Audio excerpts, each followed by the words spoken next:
हमारी जिंदगी भी एक खेल की तरह है। यहां पासा फेंकने के बाद बढ़ाया गया हर कदम यह निर्धारित करता है कि जिंदगी में कौन जीतता है और कौन जिंदगी की दौड़ में हार कर पीछे रह जाता है। जिंदगी के इस उतार चढ़ाव में दो बातों की अहम भूमिका होती है, बचत और खर्च। हम सभी जानते हैं कि हमारी जिंदगी में कुछ जरूरी खर्चे होते हैं, जैसे कि राशन का सामान खरीदना, बेटा बेटी की शादी कराना, बच्चों को बेहतर शिक्षा दिलाना इत्यादि। बिल्कुल इसी प्रकार से कुछ खर्चे ऐसे भी होते हैं जिनके बारे में हमें पता नहीं होता है, जैसे कि परिवार के किसी सदस्य के बीमार पड़ जाने पर होने वाला अस्पताल या दवाओं का खर्च, तूफान या बाढ़ के कारण खेत या फसल का नष्ट हो जाना इत्यादि। इन परिस्थितियों के समय बचत की बहुत बड़ी भूमिका होती है। बचत वो साथी है जो दूसरों के सामने हाथ फैलाने से हमें बचाता है। आज इस खेल के माध्यम से हम अपनी जिंदगी में बचत और खर्चे की वास्तविकता को जानेंगे और साथ ही यह भी समझेंगे कि समय के साथ नियमित रूप से की गई बचत, विशेष रूप से बैंक में जमा की गई बचत, हमारी जिंदगी को कैसे आसान बनाती है। इस खेल को 3 से 4 खिलाड़ी एक साथ खेल सकते हैं। खेल के लिए हमारे पास एक गेम बोर्ड, विभिन्न मूल्य वर्गों के सांकेतिक धन, टोकन, काउंटर, गोलियां, पासा, वर्ग, विवरण कार्ड और लेन देन को लिखने के लिए रिकॉर्डिंग शीट है। गेम बोर्ड में कुल 14 खाने बने हुए हैं, जिनमें से कुछ वर्ग जैसे कि बैंक और डाकघर निवेश को दर्शाते हैं, शादी और त्योहार खर्चे को, जमीन और पशु संपत्ति इत्यादि को दर्शाते हैं।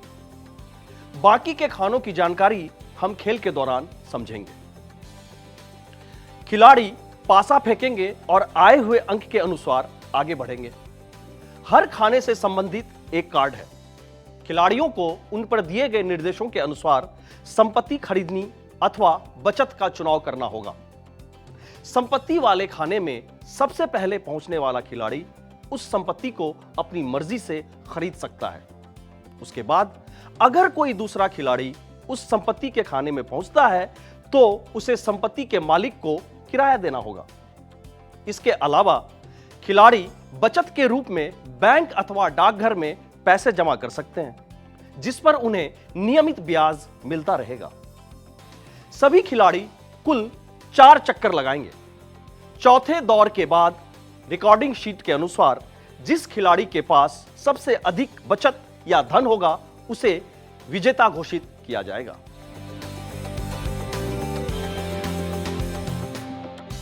इन 15,000 रुपयों को आप सभी को बहुत ही सोच समझकर संपत्ति खरीदने अथवा निवेश करने के लिए इस्तेमाल करना होगा।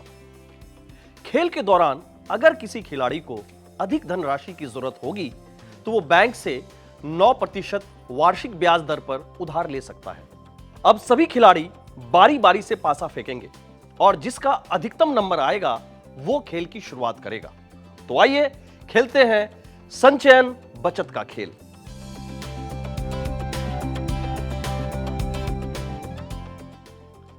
चलिए खेल की शुरुआत आप करें। 5 आप कोशिश करें। 1, कोई बात नहीं, आप चलें, आपकी बारी। 5 आप चलें।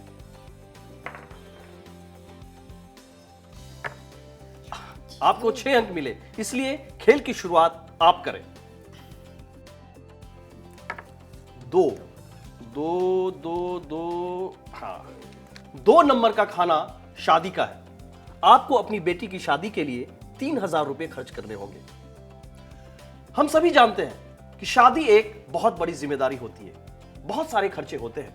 ऐसे समय पर दूसरों से उधार लेने से बचने के लिए स्वयं के पास पर्याप्त जमा पूंजी का होना बहुत ही आवश्यक होता है। धूमधाम से शादी करना आसान होता है, मगर हिसाब से खर्च करना इसी में समझदारी है। वाह, गुड़िया की शादी कराकर तो तुम बहुत समझदार हो गई हो।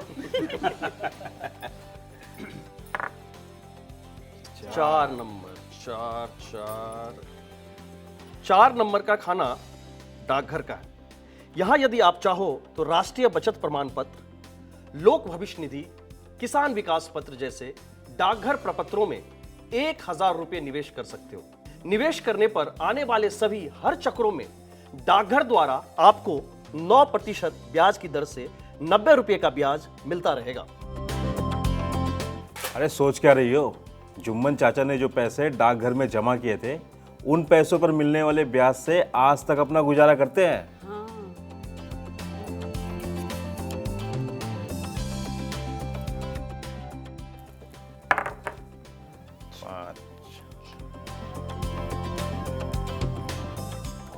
पांच नंबर का खाना बच्चे के जन्म का है। बच्चे के जन्म के दौरान होने वाले खर्चे जैसे कि जचगी, अस्पताल, दवाइयां इत्यादि पर आपको 2000 रुपए खर्च करने होंगे। और आगे चलकर भी उनकी परवरिश पर, पढ़ाई आदि के खर्चे भी करने ही पड़ते हैं। इसीलिए मैं कहता हूँ 1 या 2 बच्चे अच्छे होते हैं। लड़का हो या लड़की, दोनों को बराबर की पढ़ाई कराना जरूरी होता है। इसीलिए मैं अपनी दोनों बच्चियों को रोज स्कूल भेजता हूँ।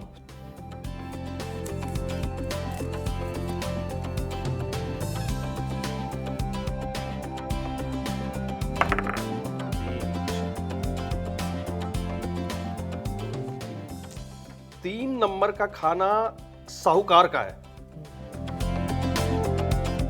पुराने उधार का बकाया चुकाने के लिए आपको 1500 रुपए का भुगतान करना पड़ेगा। ये 3 नंबर तो होता ही मनूस है। बचत नहीं की तो उधारी तो लेनी ही पड़ेगी। सही कहा तुमने। एक बार मैंने साहूकार से पैसे उधार लिए, जिसका बकाया आज तक मुझे भरना पड़ रहा है। भगवान ना करे कभी किसी पर ऐसी भी परिस्थिति आए।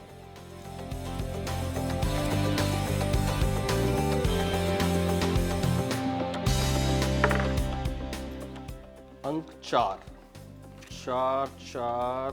अब आप पहुंची बैंक वाले खाने में। अगर आप चाहो तो अपने बचत बैंक खाते में 1500 रुपया जमा करा सकते हो। इसके एवज में बैंक द्वारा आपको 6% ब्याज दर से 90 रुपये का ब्याज मिलता रहेगा। वाह, कितनी अच्छी बात है। अपने बचत की सुरक्षा भी और ब्याज भी। इसलिए हमेशा कुछ बातों को याद रखें। गद्दे के नीचे या बर्तन में या जमीन के नीचे गाड़े गए अथवा छिपाए गए धन को बचत नहीं कहा जाता, क्योंकि धन को छिपाकर रखना सर्वप्रथम जोखिम भरा होता है। दूसरी बात, इसकी चोरी भी हो सकती है अथवा यह खराब भी हो सकता है। और सबसे महत्वपूर्ण बात, समय के साथ इसकी मूल्य में जो वृद्धि होनी होती है वो नहीं हो पाती। वाह, कितनी अच्छी बात कही आपने। अच्छी और कितनी सच्ची बात कही आपने।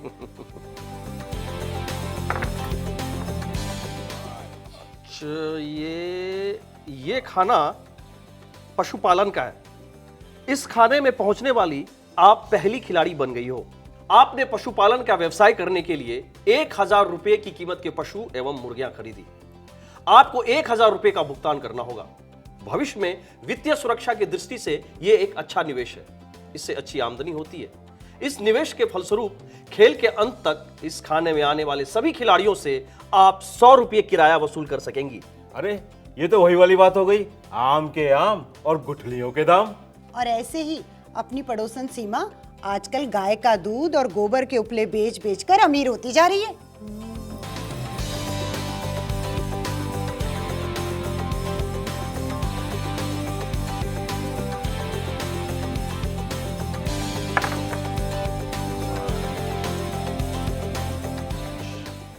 आप जमीन एवं मकान के खाने में पहुंच गए। यदि आप चाहते हो तो आप जमीन अथवा मकान खरीदने के लिए 8000 रुपये निवेश कर सकते हो। आप तो जानते ही हो, आजकल तो जमीन की कीमतें आसमान को छू रही हैं। मेरी मानिए तो यह निवेश आपके लिए बहुत ही लाभदायक होगा।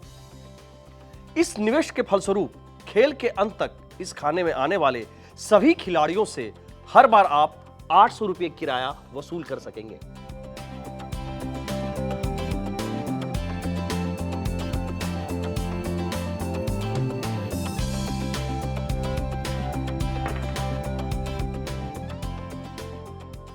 आप बीज और खेत सामग्री के खाने में पहुंच गए। अत्याधुनिक तरीके से खेती बाड़ी करने के लिए आपको 2500 रुपए का निवेश करना होगा। समय पर बीज बोना, फसल की देखभाल करना, कटाई छटाई करने जैसे अन्य परिश्रमों के कारण होने वाले बम्पर पैदावार को बेचने से आपको खेल के अंत में 3,500 रुपये दिए जाएंगे।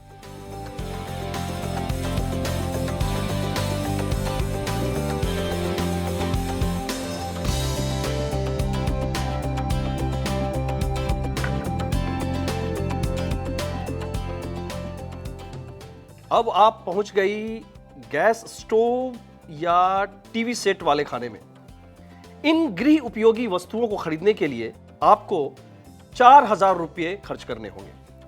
जैसा कि आप स्वयं भी जानते हैं, पेड़ों को अथवा लकड़ियों को काट काट कर खाना बनाने से पर्यावरण के साथ साथ स्वयं के स्वास्थ्य पर भी बुरा असर पड़ता है।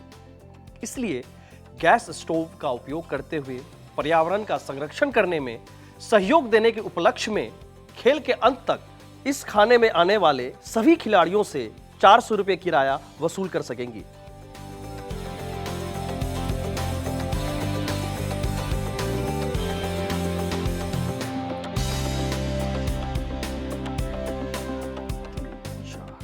आप वृद्धावस्था बचत खाने में पहुंच गई। बचत करने के लिए उम्र की कोई सीमा नहीं होती। आज के बचत से ही हमारे कल के सुनहरे भविष्य का निर्माण होता है। बचत छोटी हो या बड़ी, लेकिन बचत करने की आदत आपको हमेशा बड़ी बनाए रखती है। क्योंकि आप पहले ही राउंड में वृद्धावस्था बचत खाने में पहुंच गई हो, तो आपको 2,000 रुपये की बचत करनी होगी। इसके एवज में खेल के अंत में आपको 2,500 रुपये लौटा दिए जाएंगे।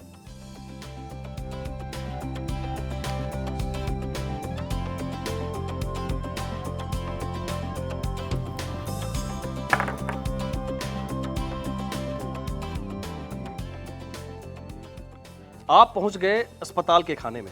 परिवार के सदस्य के इलाज के लिए आपको 2,000 रुपये खर्च करने पड़ेंगे और एक बार के लिए आप पासा फेंकने का मौका खो देते हैं।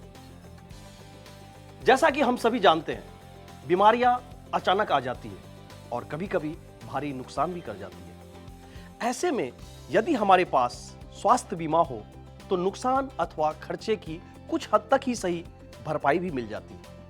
इन बीमारियों ने तो नाक में दम कर रखा है, परेशान कर रही है।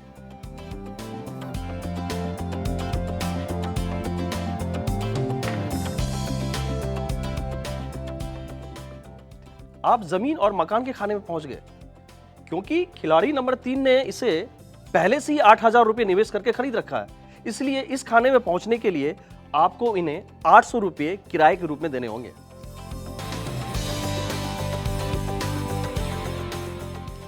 देखा, हमने आपसे पहले ही कहा था ना कि यह निवेश आपके लिए बहुत ही लाभदायक होगा।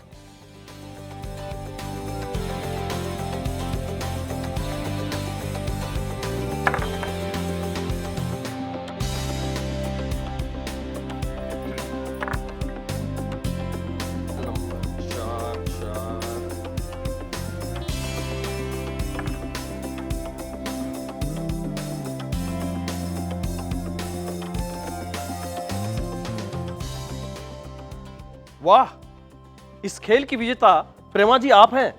इनके लिए तालियां।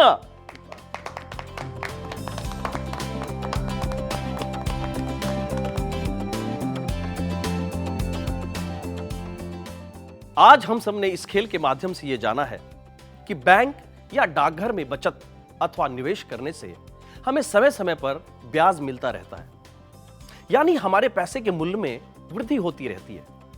इसके विपरीत यदि हम इन्हीं पैसों को गद्दे के नीचे या बर्तन में या जमीन के नीचे गाड़ कर अथवा छिपा कर रख देते हैं, तो हमेशा इनके चोरी होने का या सड़ जाने का खतरा बना रहता है।